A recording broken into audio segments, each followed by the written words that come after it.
يا أيها الذين آمنوا اتقوا الله ولتنظر نفس ما قدمت لغد. Anak yang tumbuh di keluarga yang harmonis,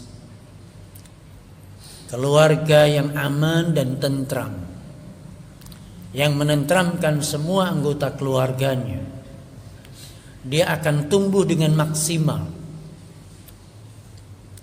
Kebalikannya, anak yang tumbuh di lingkungan yang selalu menakutkan, di lingkungan keluarga yang selalu ada KDRT, kekerasan, baik lisan maupun tangannya, maka membuat anak ini tumbuh tidak maksimal. Dia akan membuat anak ini ketakutan, menjadi seorang penakut, karena ayah dan ibunya orang yang kasar sama anaknya. Menjadi seorang anak yang tidak kerasan di rumah, sukanya dia keluar rumah. Inilah yang kebanyakan faktor terbesar anak minggat dari rumah, karena orang tua gagal menciptakan suasana yang harmonis, suasana yang aman dan nyaman buat anak. Oleh karena itu, kewajiban kita sebagai para ayah, pemimpin rumah tangga, bagaimana mewujudkan rumah ini rumah yang aman untuk anak, rumah yang ramah untuk anak, rumah yang betah untuk anak. Apalagi sekarang, kalau kita memahami betapa gentingnya suasana di luar rumah kita, lingkungan yang rusak, anak-anak yang sudah mulai tumbuh ABG, remaja, baru gede, kerusakan sudah luar biasa. Kriminal, pelaku dan korbannya semakin belia, semakin mudah. Kalau kita sudah memiliki anak, sudah mulai belasan tahun, sudah mulai deg-degan, mulai khawatir, anakku bersama siapa, anakku bisa selamat atau tidak. Semua orang tuh mengkhawatirkan itu untuk anaknya yang baru gede. Kalau kita mengkhawatirkan lingkungan luar sana, benteng terakhirnya adalah rumah tangga. Benteng terakhirnya adalah ayah dan ibunya menciptakan suasana yang aman, nyaman untuk anak di rumah. Kita nggak bisa mengendalikan luar sana. Kita nggak bisa mengendalikan teman-temannya. Kita nggak bisa mengendalikan teknologi, kita nggak bisa mengendalikan lingkungan di sana, tapi kita bisa mengendalikan suasana rumah kita. Maka hendaknya kita sadari ini, bagaimana menciptakan rumah tangga yang aman, nyaman untuk anak kita. Itu kunci keberhasilan kita di dalam mendidik anak kita. Karena hari ini sekali lagi benteng terakhirnya adalah rumah. Bahkan rumah pun sekarang gak aman. Internet sudah menembus ke rumah-rumah kita, ke kamar anak-anak kita, ke kamar istri kita. Namun ini adalah benteng terakhir, rumah itu. Saya ingin menyampaikan beberapa langkah yang harus ditempuh oleh seorang yang ingin menciptakan suasana yang aman, nyaman untuk anak. Yang pertama, hendaknya kita mulai menyadari, kita dengan istri kita, sadarilah kalau kita sudah punya anak, letakkan ego kita masing-masing. Letakkan ego kita masing-masing demi maslahatnya untuk anak. Ego kita, gak perlu kita menuntut pasangan kita untuk sempurna. cukuplah kita meletakkan ego kita masing-masing. Nggak menuntut anak, nggak menuntut pasangan kita untuk membahagiakan kita. Tapi yang harus kita tuntut adalah bagaimana bagaimana kita membahagiakan pasangan kita. Bagaimana seorang suami menuntut dirinya, bagaimana aku menjadi seorang suami bisa membahagiakan istriku. Apa yang bisa saya lakukan untuk kebahagiaan istriku?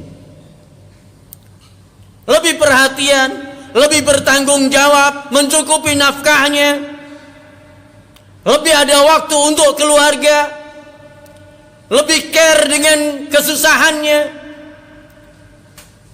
Kita harus berusaha meletakkan ego dan mengedepankan kepentingan pasangan kita dan keluarga kita. Karena ketenangan istri kita adalah ketenangan ibu anak kita. Ketenangan istri kita adalah ketenangan ibu anak kita. Ibunya stres, jangan diharap anak kita akan kerasan di rumah. Demikian juga seorang istri harus punya target, apa yang bisa saya lakukan untuk membahagiakan suamiku. Aku harus mentaatinya, menghormatinya, melayaninya, memuliakannya, mendahulukan kepentingannya. Demi keharmonisan, karena ini adalah syarat tumbuh kembangnya anak-anak kita.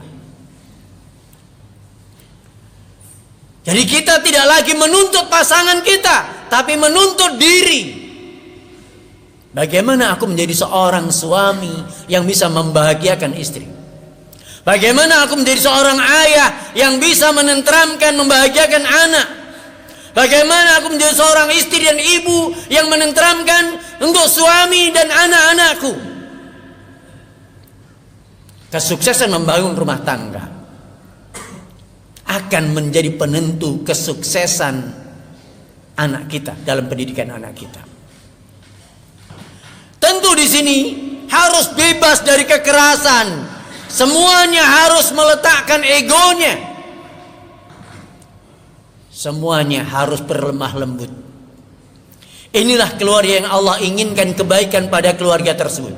Sebagaimana hadis Rasulullah SAW yang diriwayatkan oleh Imam Ahmad dari Ummul Mukminin Aisyah radhiyallahu anha, Rasulullah mengatakan, fa innallaha idza arada bi ahli baitin khairan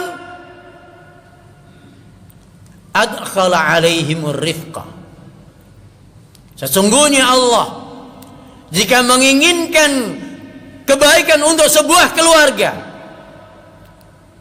saya ulangi lagi, sesungguhnya Allah kalau menginginkan kebaikan untuk sebuah keluarga, Allah akan jadikan semua anggota keluarga itu memiliki sifat lemah lembut, saling mengasihi, saling memaafkan, saling toleransi, saling memahami kekurangan masing-masing, saling tawadhu terhadap pasangan. Seorang suami ketika mengaturkan kepada istrinya, mengakui kekurangannya, maafkan saya Di, kalau selama ini abang belum bisa membahagiakan kamu. Ini akan membuat seorang istri semakin mencintai suaminya. Istri pun juga akan mengatakan seperti itu. Enggak bang, aku yang minta maaf, belum bisa membahagiakan abang. Suami istri saling tawadhu, suami istri saling merendah, saling merendahkan diri, mengakui kesalahan dan kekurangannya. Masih jauh daripada kekurangan dan kesalahan sebagai seorang suami yang sempurna. Masih jauh daripada seorang istri yang sempurna. Akui, masing-masing mengoreksi untuk menjadi seorang pribadi yang selalu memperbaiki diri. Tapi kalau hanya bisa menuntut, Adik kok nggak bisa membahagiakan abang selama ini. Maka dia pun akan menuntut. Abang pun nggak bisa membahagiakan adik. Berantem lagi, berantem tiap hari. Kalau sudah keluarga berantem tiap hari, dampaknya anak kita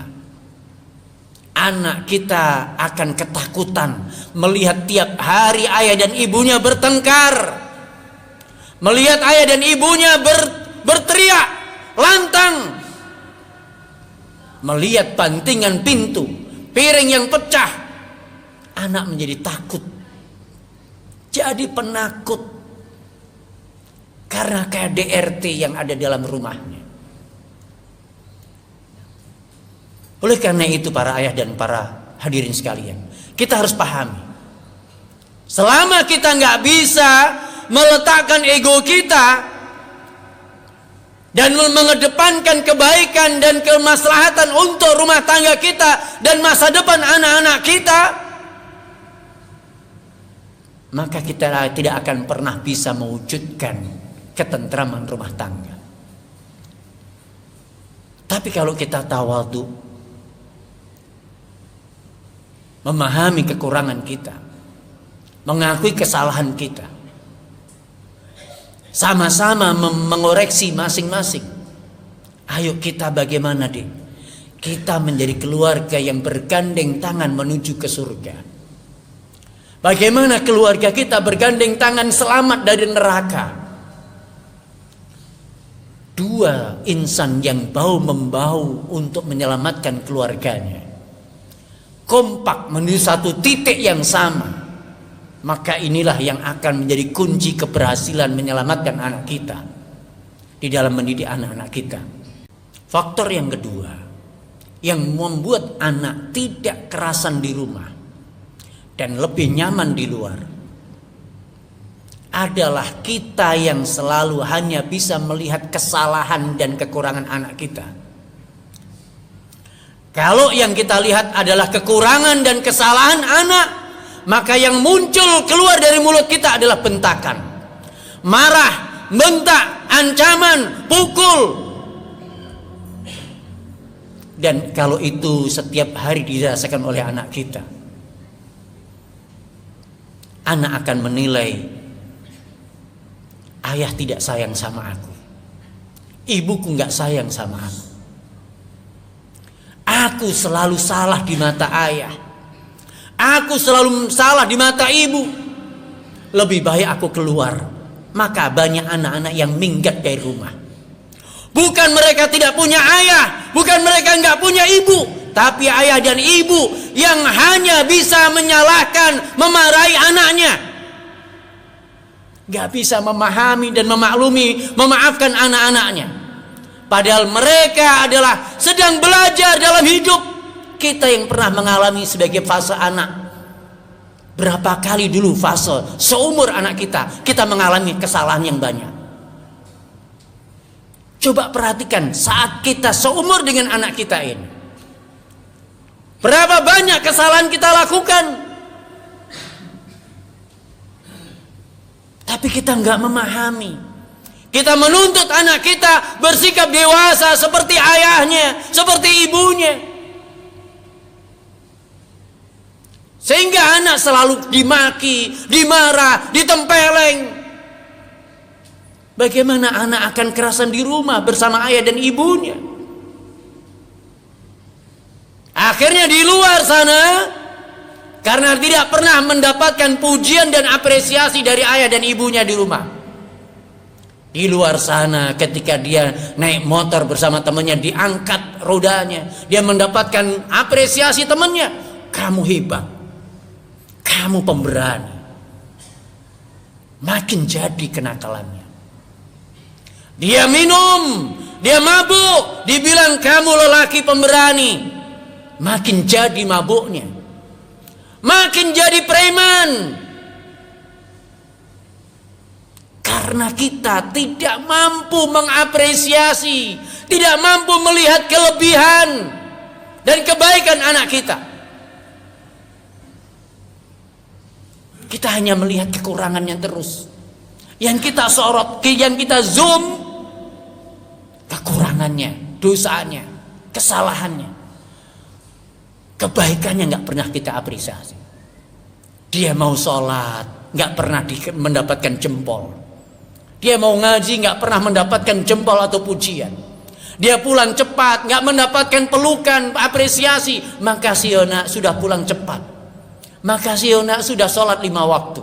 Makasih Yona sudah mau ngaji. Makasih Yona sudah mau belajar. Nggak pernah mendapatkan terima kasih. Yang ada hanya bentakan, kemarahan. Bagaimana membuat anak kita akan kerasan di rumah kita? Bagaimana akan memiliki hatinya? Sementara kita lukai tiap hari. Oleh karena itu para jamaah sekalian, kita koreksi diri. Di zaman yang penuh kerusakan di luar sana, anak kita akan semakin rusak, dididik oleh orang-orang yang gak jelas agamanya, akhlaknya, perilakunya. Kalau kita gagal menciptakan keluarga yang harmonis, yang ramah untuk anak kita, kalau kita gagal menciptakan hubungan yang harmonis dengan anak-anak kita, seandainya ayah dan ibunya seorang yang akrab, bercanda dengan anaknya, mau duduk bersama dengan anak, bercanda dengan anak, mau jalan bareng bersama anak, anak akrab, nyaman bersama ayahnya dengan ibunya, anak mudah untuk curhat, mengeluarkan unek-uneknya, pikirannya, keresahannya, kekhawatirannya. Semua masalahnya tumpah kepada ayahnya, semua masalahnya tumpah kepada ibunya. Itu lebih selamat. Tapi syaratnya tadi, jadi ayah dan ibu yang ramah sama anak, yang selalu bisa memaafkan anaknya, selalu bisa melihat kebaikan dan kelebihan anak kita. Maka kita akan bisa mengapresiasi, kita akan bisa memuji, kita akan bisa memberikan jempol kepada anak kita. Anak akan rapat sama kita. Kalau anak sudah rapat dengan ayahnya, bangga dan bahagia bersama ayah, bersama ibunya, inilah kunci suksesnya dalam pendidikan anak-anak kita. Semoga Allah mudahkan kita di dalam menciptakan keluarga yang harmonis, dan semoga Allah selalu mudahkan kita untuk menciptakan hubungan yang lebih harmonis dengan anak-anak kita.